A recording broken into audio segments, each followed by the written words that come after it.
अर्जुन से बड़े बड़े बलवान महाभारत में थे, पितामह भीष्म, गुरु द्रोणाचार्य, कर्ण, जिनका ये सामना नहीं कर सकता। लेकिन जानते हो सबसे बड़ी चीज उसको मिल गई। जब इन दोनों भाइयों में युद्ध शुरू हो गया तो कृष्ण भगवान ने कहा, बोले जब मेरे समस्या भी तुम लोग नहीं मानते हो तो मुझे भी बांट लो, युद्ध हो ही जाए। एक तरफ मैं हूं और एक तरफ मेरी एक अक्षौणी सेना है। एक भाई सेना ले लो, एक मुझे ले लो, चलो युद्ध ही हो जाए, निर्णय तो निकल जाए क्या होता है। तो दुर्योधन ने कहा, बोले मुझे तुम्हें नहीं लेना है, तुम्हें लेकर के मुझे नाच गाना थोड़े कराना है, मुझे तो युद्ध करना है, युद्ध, और ये सब मेरा है। मैं तो इस उद्देश्य का आदमी हूं, ईगो वाला, मोह रूपी दुर्योधन। अर्जुन से पूछे तो केवल भगवान मुझे युद्ध नहीं करना, मुझे भिक्षा खाने वो उचित है खाना, मैं अपने बंधु बांधवों को मारना उचित नहीं समझता, मुझे तो आपको लेना है।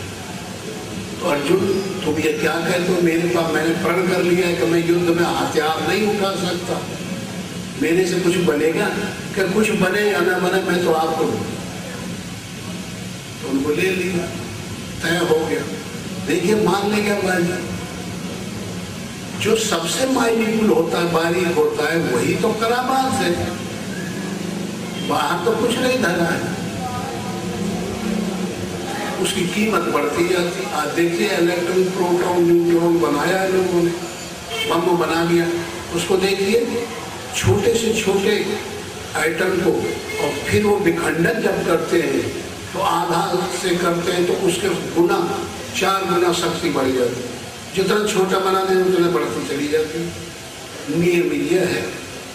तो सबसे जो बारीक है वही सबसे इलार्जमेंट होकर बड़ा है, सिद्धांत ये है, और जो सबसे बड़ा है वही सबसे बारीक है। तो इस नीति से लेकर के अगर हम अपने इष्ट को पकड़े रहते हैं और रोज अपने कृत्यों का, बुरे भले विचारों का समर्पण करते जाते हैं, तो आप समझ लीजिए कि जो रोज हम करते थे, पहले तो अपने बांध लेते मूड़े में बोझा, मैंने किया, मैं हूँ, मेरा है, ये खराब है ना, ये बोझा है। मैं था तब तू नहीं, तू है तो मैं नहीं, ये भगवान का विरोधी दोष आया। वो रहेगा तो ईश्वर नहीं आ सकता, और ईश्वर रहेगा तो वो नहीं आ सकता। इस दृष्टि से परमात्मा को लेना चाहिए, अपने इष्ट को पकड़ना चाहिए और रोज अभ्यास करना। मुश्किल की बात है, क्या करते हैं, क्या सुनना है और क्या सुनाना चाहिए।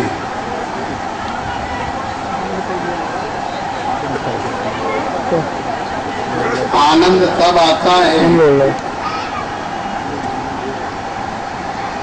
जब लोगों में रुचि हो, करने की क्षमता हो, तो सुनाने वाले और बताने वाले को भी बहुत अच्छा लगता है। तो यहाँ हम तो इस परिवार में इनको आशीर्वाद देने आए थे बच्चे को, किसी को है नहीं, और सबको सत्संग चाहिए। जो कभी भी रुचि नहीं रखते वो भी यहाँ आकर के और सब भजन भाव में विभोर हो जाते हैं।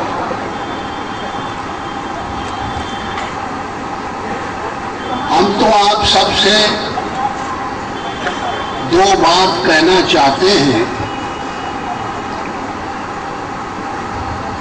और वो बात थोड़ी सी बारीक होंगी,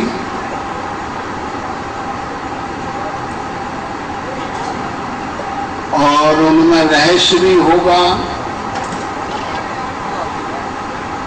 पूरब की कमाई पश्चिम में गमाई, पूरब की कमाई पश्चिम में गमाई, आगरा की खेल खबर कुछ नहीं पाई।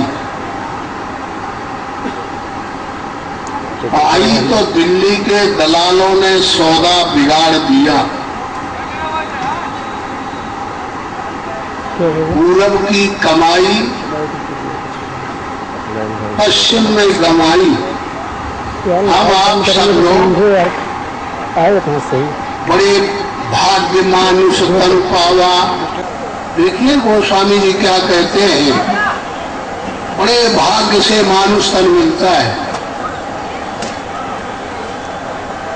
अनेक जनों के पुण्यों के प्रताप से ही यह मनुष्य तन प्राप्त होता है।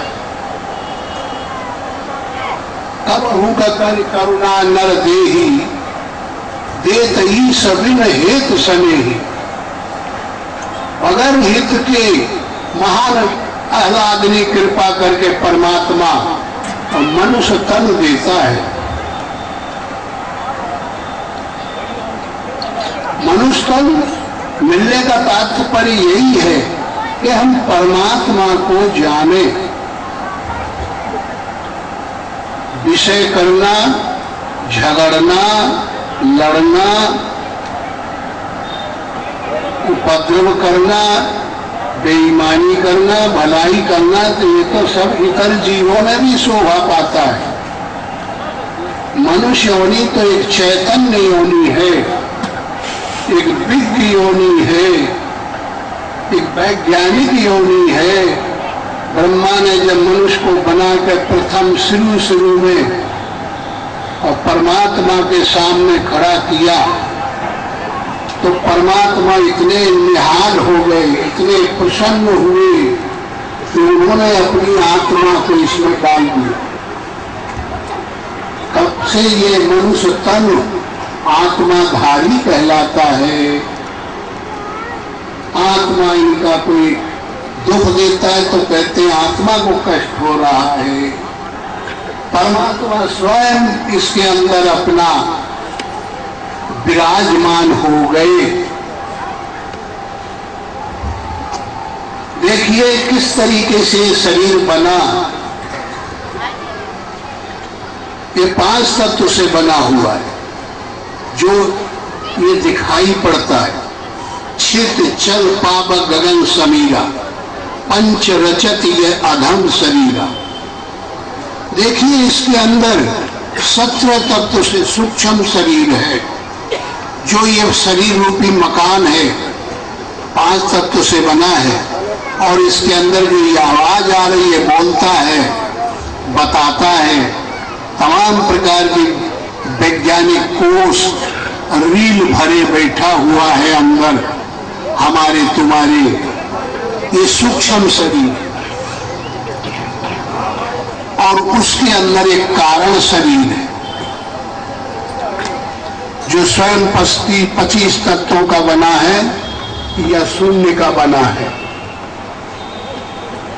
तो अब आप समझ लीजिए कि ये जो शरीर है ये 3 देह से है, सूक्ष्म, कारण और स्थूल।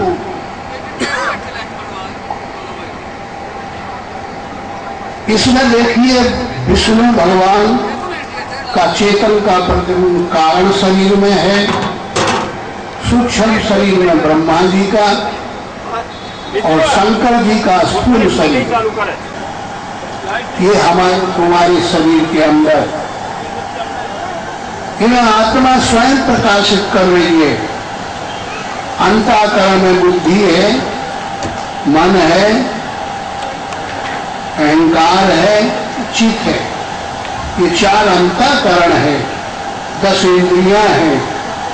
इसमें ऐसा कोई इलाज नहीं है जिससे कोई काम न हो सके।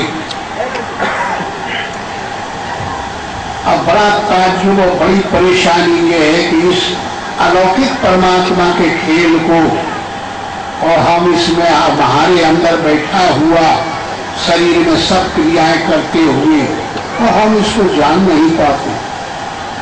रामायण में गोस्वामी जी ने बड़े दुख के साथ एक चौपाई कहा है, अस प्रभु हृदय अछत अधिकारी, सकल जीव जग दीन दुखारी। ऐसा परमात्मा जो सुखों का रूप है, शांति का केंद्र है, आनंद का स्वरूप है, वो इसमें रहते हुए भी असत प्रभु हृदय अछत अधिकारी, ऐसा अधिकारी जो विकारों से रहित है, अछत होते हुए भी और सब दुखी और दीन परेशान है, इससे बड़ा दुनिया में आश्चर्य और क्या हो सकता है। इसलिए कहने वाले ने इसके उत्तर में कहा है कि पूर्व की कमाई पश्चिम में गमाई। पहले की जो कमाई थी, जो परमात्मा ने महान पुण्य के द्वारा कृपा करके हमको ये प्रमोशन दिया कि कृपा की और मनुष्य तन प्राप्त कराया, कि पूर्व की कमाई पश्चिम में गमाई, अब हम गमा रहे हैं। उसने कहा था परमात्मा ने कि जाओ, ये आसुरी संपत्ति और दैवी संपत्ति के बीच में तुम गुम हो जाओ और इसमें से सूर्य के निकल के मुझे पाओ।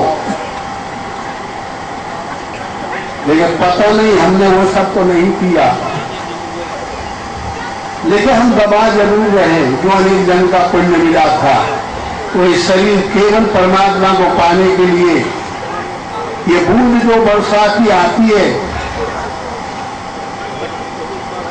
जो गैसें पानी उठाती है समुद्र से और बदल भाप बन के लाई अरबों खरबों टन पानी को लेकर के और स्काई में तान देती है, और देखिए तुम्हारे मुंह के ऊपर पानी गिरता है, बूंद बूंद बूंद। वो समुद्र अंशी है और वो बूंद सब अंश है। अंश का धर्म है अंशी को प्राप्त करना। तो देखिए वो बूंद किस तरह से प्राप्त करती है, हिमालय की चोटियों में गिरती है,